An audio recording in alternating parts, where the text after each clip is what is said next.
Hello and welcome. It's a very special interview. I had actually started working with this former Australian legend in my time as a graphics operator, and then of course we have worked in a few occasions, met in a few other occasions.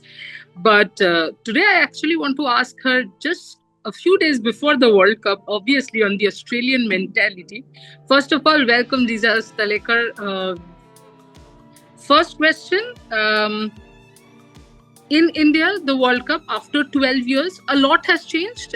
Even in India, as women's cricketer, have you seen the changes? You've come here for WPL and all. Have you seen the change, the growth?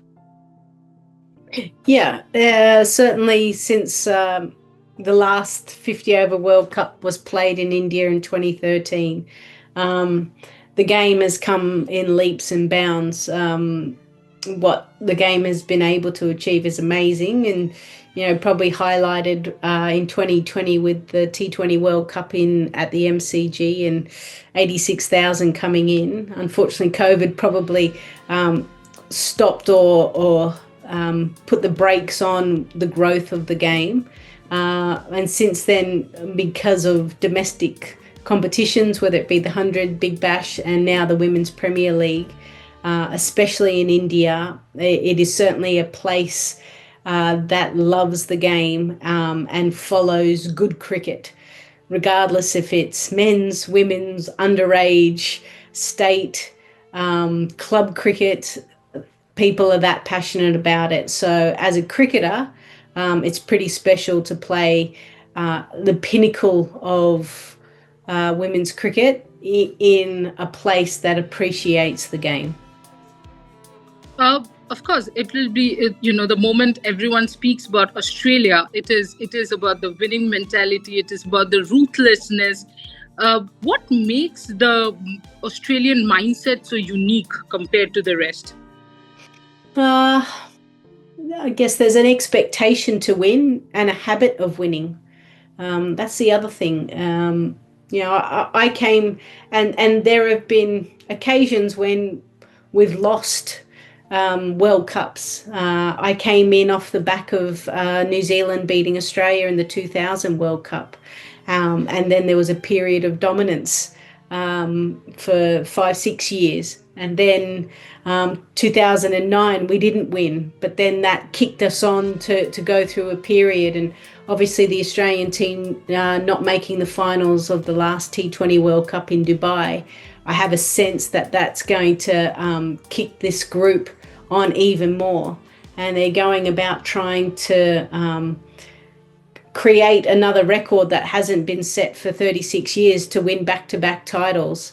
So there is an expectation, there's a habit of winning, and it's almost like you sometimes you put on the Australian jersey and you feel almost like you're a superhero. You can fight your way out of any situation, even if the game's there's 1% chance of you winning, right, on CricViz or whatever it is.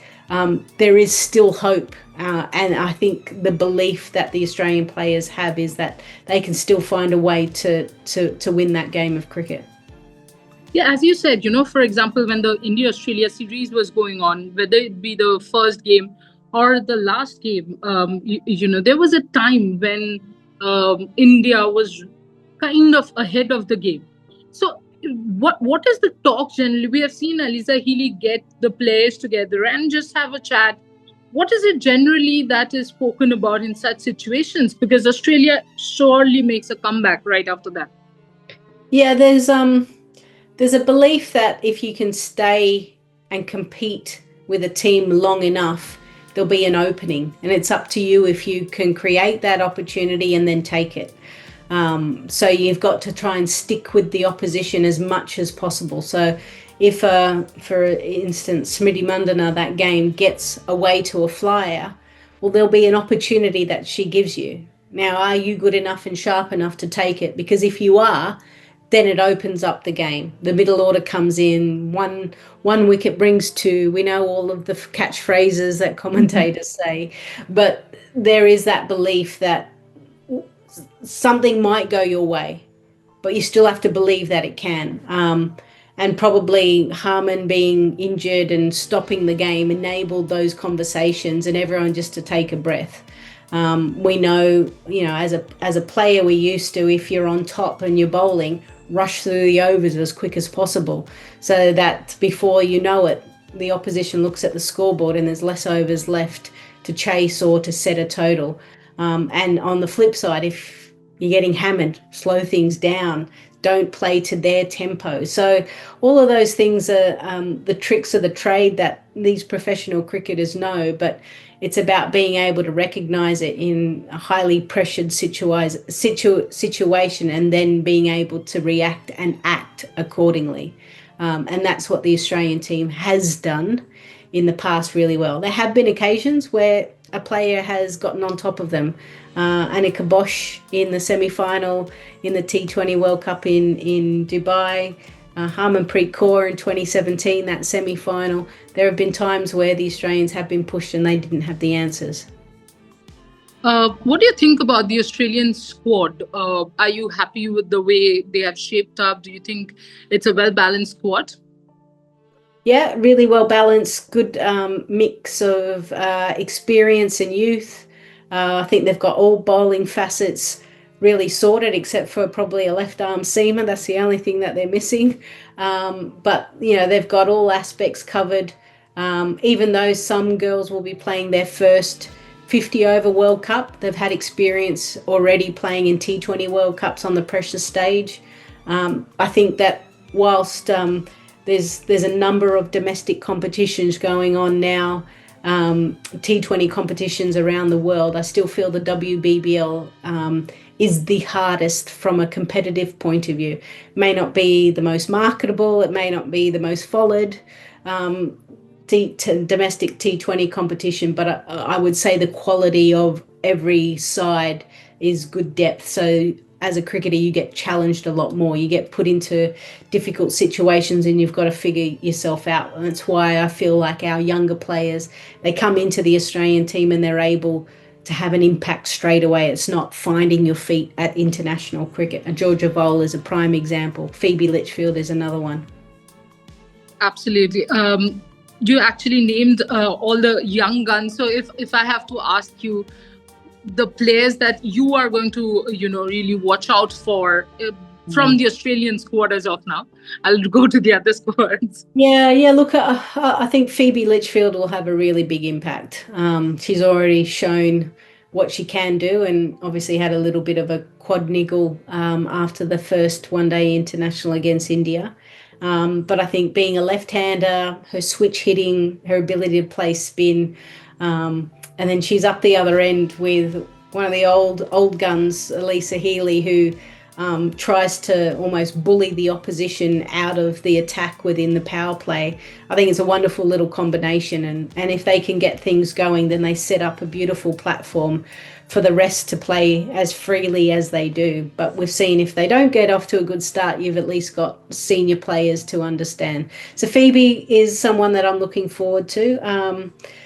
I still don't know which way Australia will go with their spin attack, but I feel Soph Molyneux will have a huge impact. I think she'll add the variety. She's pretty cool and calm under pressure, and she knows how to play the big games really well. So I expect Phoebe and Soph to have a big impact.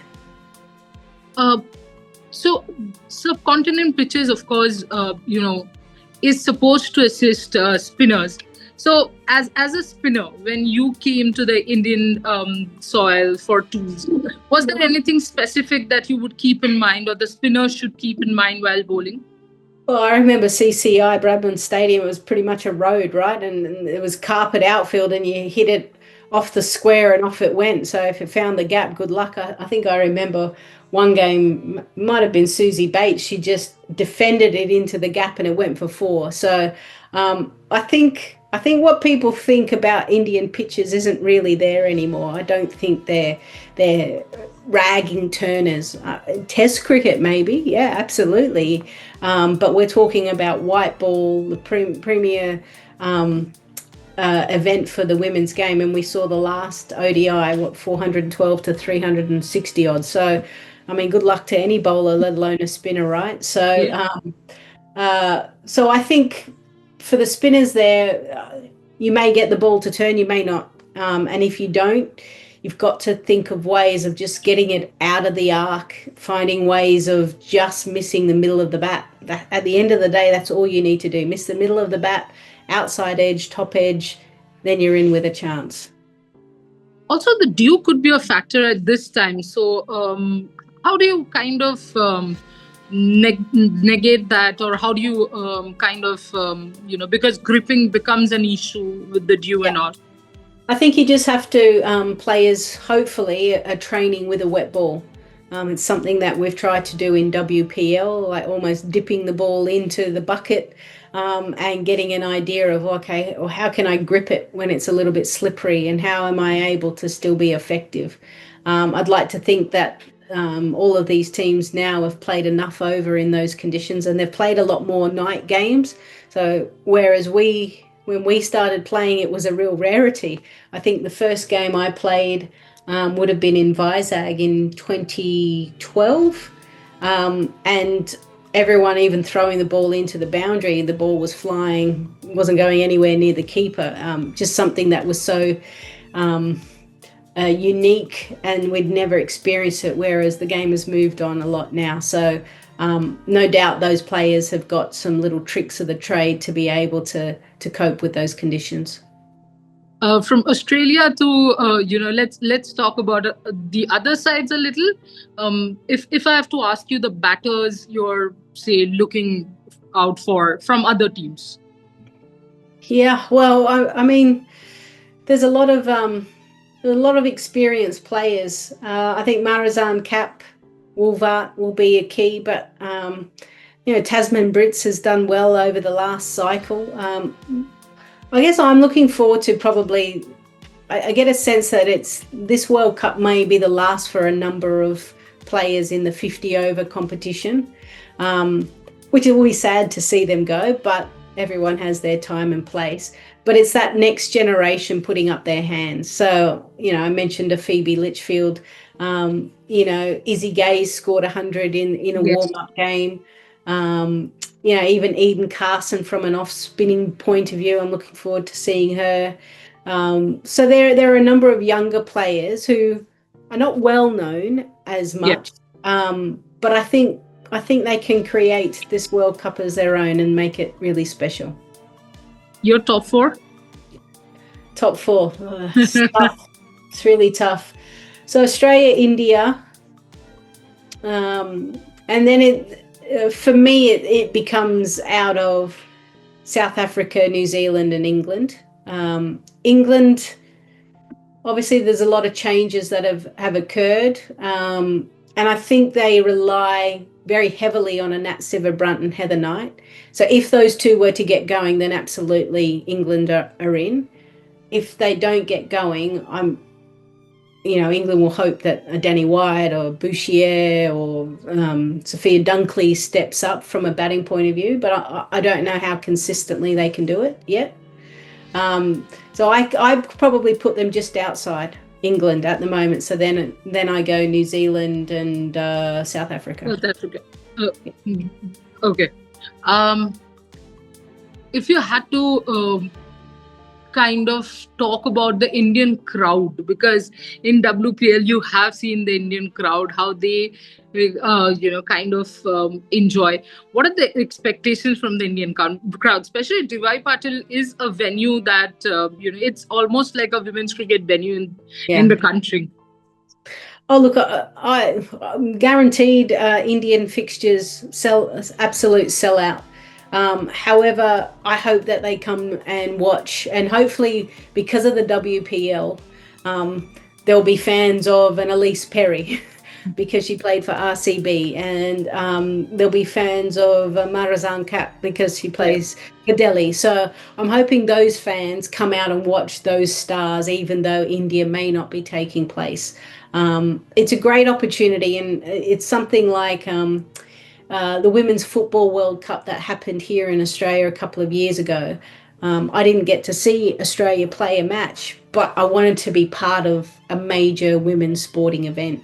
So buy tickets, rock up, and be part of the atmosphere. I hope people do that because I think this World Cup has every opportunity to take the game to another level, to show the world um, that women play an exciting brand of cricket. The competition is close, it's fierce. No one knows exactly who's going to win the game when they walk onto the field, and that the game can be commercialized as well, and that people want to watch it. So the best way to support women's sport is to turn on the TV or come to the ground. So I hope millions, if not billions, do exactly that. And do you think anybody other than Australia is winning the cup this time? Oh, absolutely. I don't think Australia are a shoe-in. I think the way that India played in the ODI series prior shows you that they can challenge. It is hard being the hunted, because there is a benchmark for everyone else to try and achieve, whereas Australia's trying to go almost to the unknown. There's no benchmark. They're trying to always be just one step ahead. What that step is they never really know. But they've got to have the belief and the right culture within the group to be able to do that. But no, I don't think Australia will walk away with this easily. I think they're the best team on paper. But I also feel that this World Cup will be challenging for various reasons because of logistics, flying everywhere. I think the heat, we've already seen niggles, we've already seen players get cramping. So I think it's going to be how fit is your group to be able to ensure that come the 2nd of November and you've just played 98 overs, can you concentrate in the last 2 overs when the match is on the line to win a World Cup? Fitness,